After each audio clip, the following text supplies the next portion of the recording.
Okay, before starting, I have to say, I have to share one trick with you. If you, as me, stressed before public talk, come with two kids just for the conference, and you have so much stress that you forget about everything, and then it doesn't really matter that much. But okay, anyway, let's start with my presentation. So before, I want to share something even more personal. Actually, yes, it's true that I'm a fan of fitness.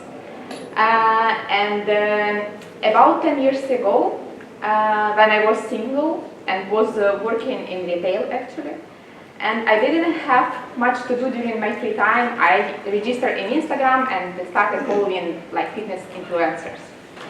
And it was trend, and I bought membership to the gym and started going inconsistently. And of course, my workout looked like this. So sitting in the phone, not really working out, not seeing the results, and not understanding what is the goal. And but then 5 years ago, I was pregnant. Sorry, I just first time. And after this pregnancy, of course, I had to recover, and I again started my journey. But it was different because, okay, I had a goal. I wanted to be fit, and actually then I really liked it. It was consistent, and I was seeing the results. And I have to say that this became kind of like lifestyle for me, because it gave me energy to play with kids, be happy, be healthier, feeling very well. And indeed, during my second pregnancy, 2 years before labor, I was doing squats with weights, and in 2 days I delivered the second baby.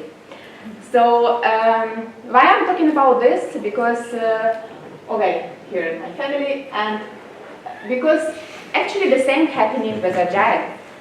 The same, because many organizations, they say, okay, Agile is a trend, and we want to be Agile, but why do we want to be Agile? To say that we are Agile and actually attract customers and attract better talent.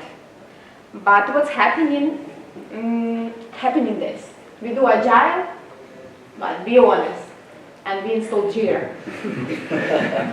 Yeah, and finally we see this frustration, and that these organizations, they do not see the results they wanted, because actually for them Agile was as a kind of a goal to attract people and customers. And they do not see Agile as a set just of instruments to get higher outcome and better results and grow as a company. One of our customers, actually, they are not about Agile. This is big company, retail. They had very high ambitions to grow, and they needed somebody to help them to organize all the initiatives, improvement initiatives they had. The customer is the chain of department stores with luxury clothes and luxury brands, and it's a huge company with 12,000 employees, so you can imagine how agile they are. This is also a company that was founded in 1888. Also, you understand that they are not really agile. Okay, here is the brands, and their ambition was to grow, and in 2025 duplicate their volume. We started, let me tell you about the context a little bit. We started to work with them in October 2022. And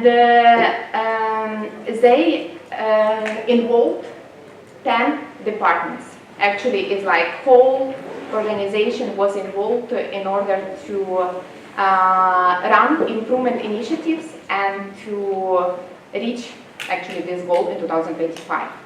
And you can see here is commercial department, data, marketing, e-commerce, supply chain, and many people were in this initiative.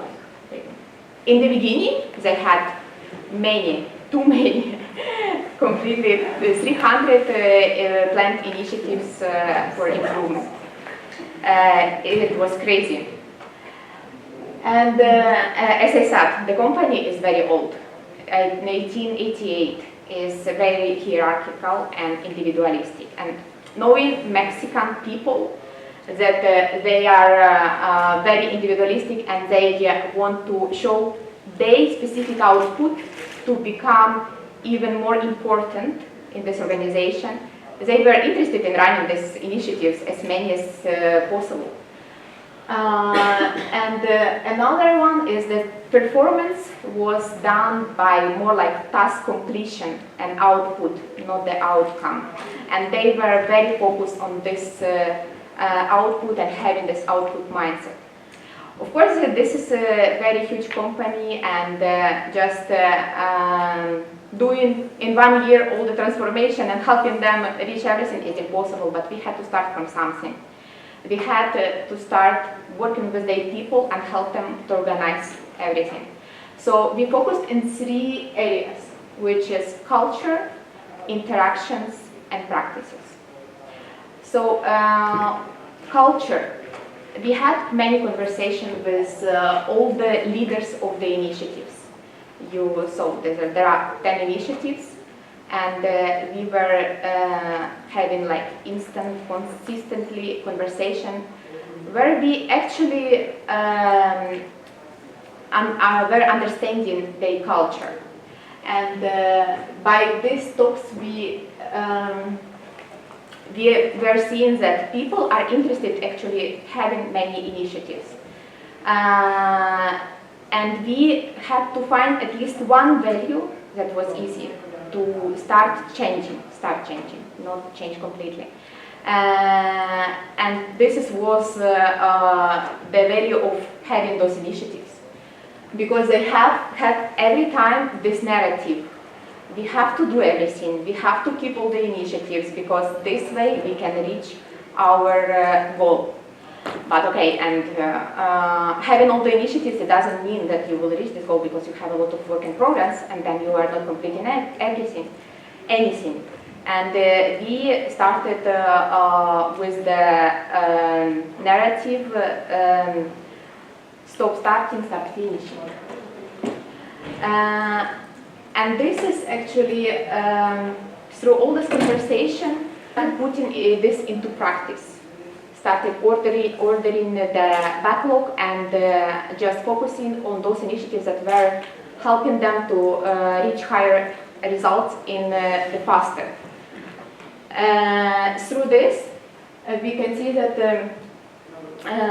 having these actions, they were actually started finishing and getting some results. And having those outcomes, it reinforced this narrative. They understood that, okay, if we focus on less things, then we can complete them, and then we can get something of that, and then we can get the results. And this was our constant work with the leaders and with the people to start with their culture, start changing this culture. Then we also had trainings to install new practices in this organization and interactions. And what we also were seeing that there is no progress because there is no cross-functional teams for the improvement initiatives.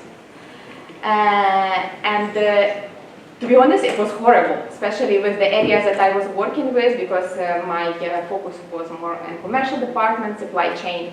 And one of the initiatives from the supply chain involved many areas. And without having the cross-functional team, nobody wanted to get the responsibility and accountability. Nobody was coming to the meetings. Too many dependencies, and they were like just in the same place, not moving forward.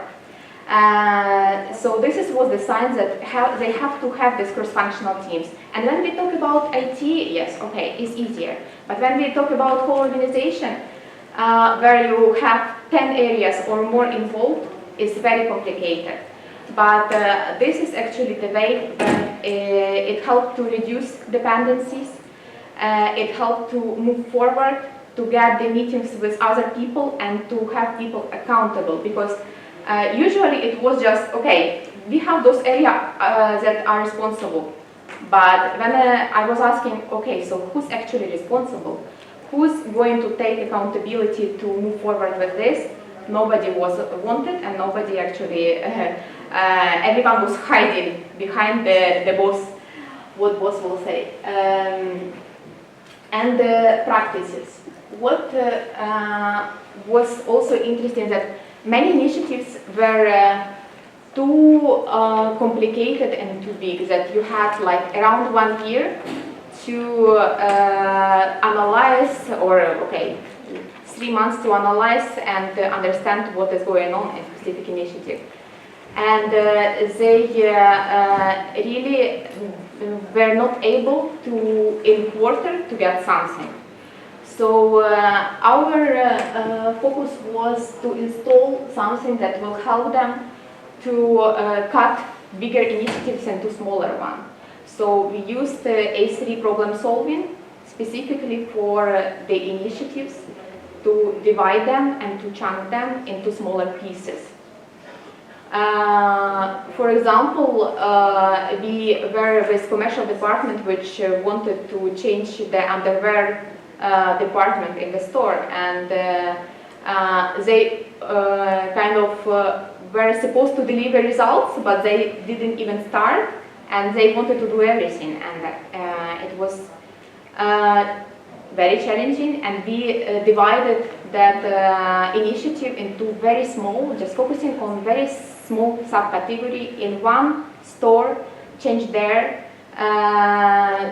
the start tasting, receiving the first results, measure them, and then understand if we are moving forward into the next store or not, what we are doing.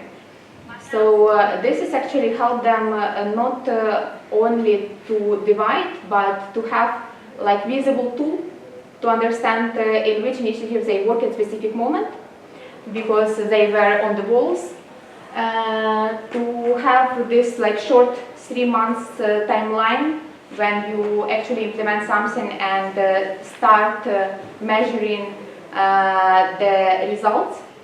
And also it helped to have this simplified communication and follow-up. When we cut all these initiatives into smaller chunks, we also kind of had to connect them to the bigger goal. So, and we decided to use Hoshinkanri, more adapted to their needs. And actually here you can see that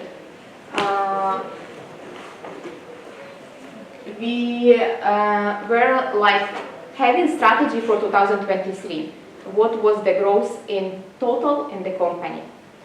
Then we were, if it's this is like in the down part. Then we to each area we put objectives for the whole year. So each area had the objectives which were actually connected to the whole year. And then we were cutting, and in the top you can see only initiatives and the growth they will have in the specific quarter. So this has helped them to understand more like belonging to the whole year, understand, align strategic and tactical level. And in the right part, you can see the metrics and people responsible and accountable. So this is, as I said, how to align, how to be more committed and be more collaborative. This is also was a visual tool because everything was on the wall, and each quarter you understand how much with your initiatives you are going to deliver to the more higher level.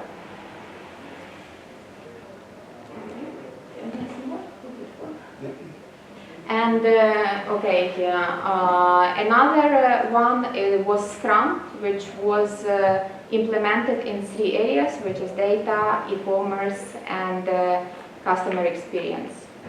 Not every area was able to implement Scrum because of, again, dependency in a specific way of working, but those areas were able to work in sprints.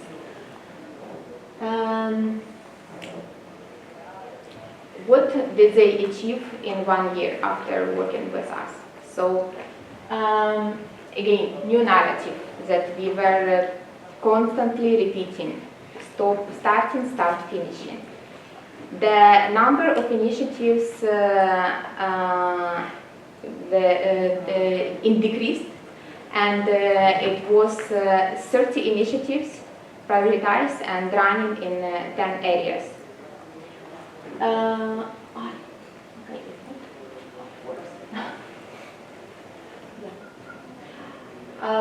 With A3, they were working in smaller initiatives, and they were able to already achieve some results in 3 months, and actually delivering to the more strategic goal.